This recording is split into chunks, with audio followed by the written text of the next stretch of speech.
P ജയരാജന്റെ പേരിലുള്ള പുസ്തക വിവാദത്തിൽ പ്രാഥമിക അന്വേഷണ റിപ്പോർട്ട് സമർപ്പിച്ചു. ഡിജിപിക്കാണ് അന്വേഷണ ചുമതലയുള്ള കോട്ടയം SP റിപ്പോർട്ട് സമർപ്പിച്ചത്.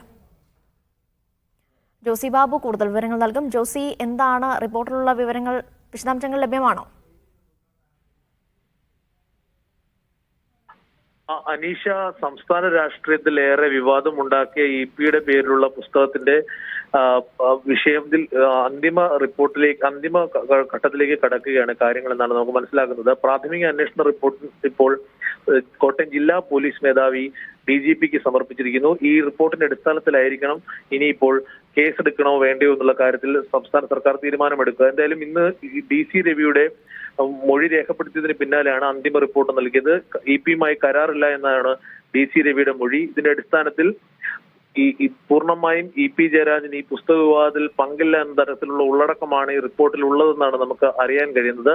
പ്രധാനമായും ജീവനക്കാരും അതോടൊപ്പം EP ജയരാജനും ഈ കേസുമായി ബന്ധപ്പെട്ടുകൊണ്ട് ആദ്യഘട്ടത്തിൽ മൊഴി നൽകിയത് ഈ DC ബുക്സുമായി യാതൊരു തരത്തിലുള്ള ഒരു കരാറും EP ഏർപ്പെട്ടിട്ടില്ല എന്നത് തന്നെയാണ്.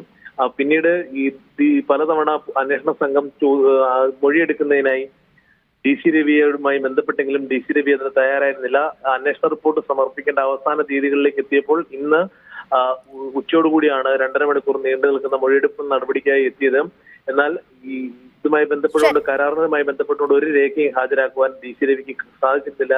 ഈ കാര്യങ്ങളൊക്കെ ചൂണ്ടിക്കാണിച്ചുകൊണ്ടാണ് EP ജയരാജന്റെ പേരിലുള്ള പുസ്തക വിവാദത്തിൽ പ്രാഥമിക അന്വേഷണ റിപ്പോർട്ട് സമർപ്പിച്ചിരിക്കുകയാണ്. വിവരങ്ങൾ നൽകുകയായിരുന്നു കോട്ടയത്ത് നിന്ന് ജോസി ബാബു.